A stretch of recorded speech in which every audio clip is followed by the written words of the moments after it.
Welcome back to the Tale of Despereaux. We are on chapter 15, Light.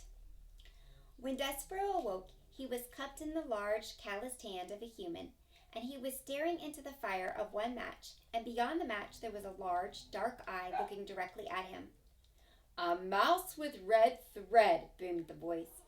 "Oh, yes, Gregory knows the way of mice and rats. Gregory knows, and Gregory has his own thread marking him. See here, mouse?" And the match was held to a candle, and the candle sputtered to life, and Despereaux saw that there was a rope tied around the man's ankle. "Here is the difference between us.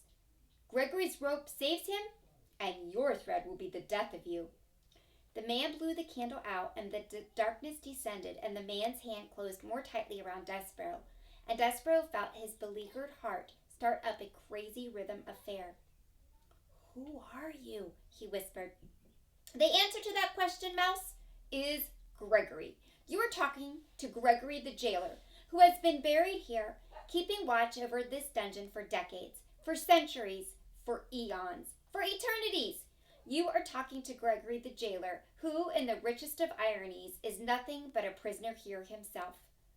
"Oh," said Despereaux. May I get down, Gregory?" "The mouse wants to know if Gregory the jailer will let him go. Listen to Gregory, Mouse. You do not want to be let go. Here in this dungeon, you are in the treacherous dark heart of the world. And if Gregory was to release you, the twistings and turnings and dead ends and false doorways of this place would swallow you for all eternity. Only Gregory and the rats can find their way through this maze. The rats because they know, because the way of its mirrors their own dark hearts. And Gregory because the rope is forever tied to his ankle to guide him back to the beginning. Gregory will let you go, but you would only beg him to take you up again. The rats are coming for you, you see." "They are?" "Listen," said Gregory. "You can hear their tails dragging through the muck and filth. You can hear them filing their nails and teeth. They are coming for you. They are coming to take you apart, piece by piece." Despereaux listened, and he was quite certain that he heard the nails and teeth of the rats, the sound of sharp things being made sharper still. "They will strip all the fur from your flesh, and all the flesh from your bones. When they are done with you, there will be nothing left except red thread. Red thread and bones. Gregory has seen it many times. The tragic end of a mouse." "But I need to live," said Despereaux. I can't die." "You cannot die? Ha! That is lovely. He says he cannot die." Gregory closed his hand more tightly around Despereaux. "And why would that be, Mouse? Why is it that you cannot die?" "Because I'm in love. I love somebody, and it is my duty to serve her." "Love," said Gregory. "Love. Hark you, I will show you the twisted results of love." Another match was struck. The candle was lit again, and Gregory held it up so that its flame illuminated a massive, towering, teetering pile of spoons and kettles and soup bowls. "Look on that, Mouse," said Gregory. "That is a monument to the foolishness of love." "What is it?" asked Despereaux. He stared at the great tower that reached up, up, up into the blackness. "What it looks like? Spoons, bowls, kettles, all of them gathered here as hard evidence of the pain of loving a living thing. The king loved the queen, and the queen died. This monstrosity, this junk heap, is the result of love." "I don't understand," said Despereaux. "And you will not understand until you lose what you love. But enough about love," said Gregory. He blew out the candle.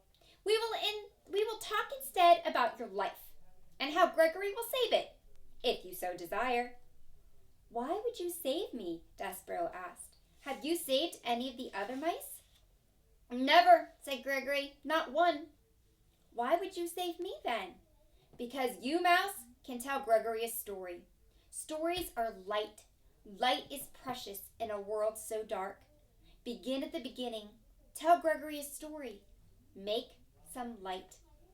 And because Despereaux wanted very much to live, he said, "Once upon a time." "Yes," said Gregory happily. He raised his hand higher and then higher until Despereaux's whiskers brushed against his leathery, time-worn ear. "Go on, Mouse," said Gregory. "Tell Gregory a story." And it was in this way that Despereaux became the only mouse sent to the dungeon whom the rats did not reduce to a pile of bones and a piece of red thread. It was in this way that Despereaux was saved. Reader, if you don't mind, that is where we will leave our small mouse for now, in the dark dungeon, in the hand of an old jailer, telling a story to save himself. It is time for us to turn our attention elsewhere. Time for us, reader, to speak of rats, and of one rat in particular. This is the end of the first book. Book 2, Chiaroscuro, Chapter 16, Blinded by the Light. As our story continues, reader, we must go backward in time to the birth of a rat named Chiaroscuro, also called Roscuro, a rat born into the filth and darkness of the dungeon, several years before the mouse Despereaux was born upstairs in the light. Reader, do you know the definition of the word chiaroscuro?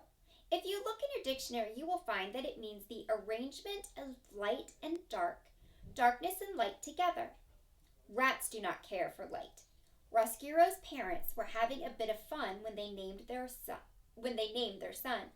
Rats have a sense of humor.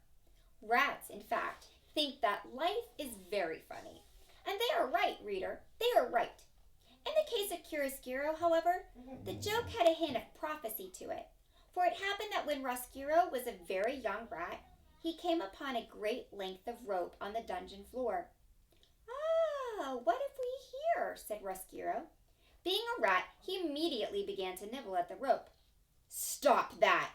boomed a voice, and a great hand came out of the darkness and picked up the rat by his tail and held him suspended upside down. "Were you nibbling on Gregory's rope, rat?" "Who wants to know?" said Roscuro, for even upside down he was still a rat. "You smart alecky rat, nibbling on Gregory's rope. Gregory will teach you to mess with his rope." And keeping Roscuro upside down, Gregory lit a match with the nail of his thumb, and then held the brilliant flame right in Roscuro's face. "Ah," said Roscuro. He pulled his head back away from the light, but alas, he did not close his eyes, and the flame exploded around him and danced inside him. "Has no one told you the rules?" said Gregory. "What rules?" "Gregory's rope rat is off limits." "So? Apologize for chewing on Gregory's rope." "I will not," said Roscuro. "Apologize." "No." "Filthy rat," said Gregory. "You black-souled thing. Gregory has had it with you rats." He held the match closer to Roscuro's face, and a terrible smell of burnt whiskers rose up around the jailer and the rat. And then the match went out, and Gregory released Roscuro's tail. He flung him back into the darkness. "Do not ever touch Gregory's rope again, or you will be sorry." Roscuro sat on the dungeon floor.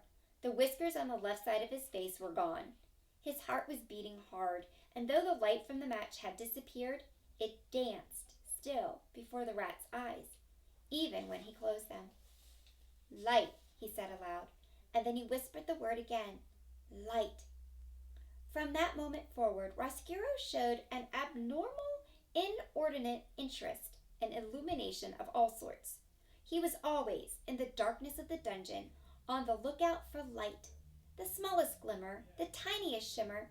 His rat soul longed inexplicably for it. He began to think that light was the only thing that gave life meaning, and he despaired that there was so little of it to be had. He finally voiced this sentiment to his friend, a very old one-eared rat named Botticelli Rimorso. "I think," said Roscuro, "that the meaning of life is light." "Light," said Botticelli. "You kill me. Light has nothing to do with it." "What does it all mean, then?" asked Roscuro. "The meaning of life," said Botticelli, "is suffering, especially the suffering of others. Prisoners, for instance. Reducing a prisoner to weeping and wailing and begging is a delightful way to invest your existence with meaning. As he spoke, Botticelli swung from one extraordinarily long nail of his right front paw a heart-shaped locket. He had taken the locket from a prisoner and hung it on a thin braided rope. Whenever Botticelli spoke, the locket moved. Back and forth it swung. "Are you listening?" Botticelli said to Roscuro. "I am listening." "Good," said Botticelli. "Do as I say and your life will be full of meaning. This is how to torture a prisoner. First, you must convince him that you are his friend. Listen to him. Encourage him to confess his sins. And when the time is right, talk to him. Tell him what he wants to hear. Tell him, for instance, that you will forgive him. This is a wonderful joke to play upon a prisoner, to promise forgiveness." "Why?" said Roscuro. His eyes went back and forth, following the locket. "Because," said Botticelli, "you will promise it, but you will not grant it. You gain his trust, and then you deny him. You refuse to offer the very thing he wants. Forgiveness, freedom, friendship, whatever it is that his heart most desires, you withhold." At this point in his lecture, Botticelli laughed so hard that he had to sit down and catch his breath. The locket swayed slowly back and forth, and then stopped altogether. "You gain his trust," said Botticelli. "You refuse him, and you become what he knew you were all along. What you knew you were all along. Not a friend, not a confessor, not a forgiver, but a rat." Botticelli wiped his eyes and shook his head and sighed a sigh of great contentment. He set the locket in motion again.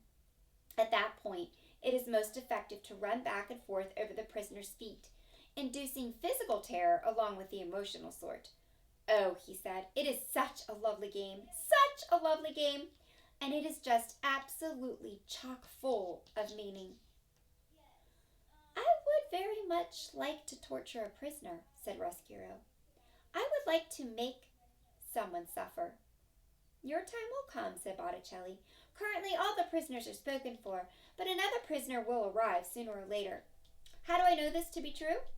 Because, Roscuro, thankfully, there is evil in the world, and the presence of evil guarantees the existence of prisoners." "So soon there will be a prisoner for me?" "Yes," said Botticelli remorseful. "Yes." "I'm looking forward to it." "Of course you are looking forward to it. You are looking forward to it because you are a rat, a real rat." "Yes," said Roscuro, "I am a real rat." "Concerned not at all with the light," said Botticelli. "Concerned not at all with the light," repeated Roscuro. Botticelli laughed again and shook his head. The locket, suspended from the long nail on his paw, swung back and forth, "You, my young friend, are a rat." "Exactly. Yes. Evil. Prisoners. Rats. Suffering. It all fits together so neatly, so sweetly. Oh, it is a lovely world, a lovely, dark world."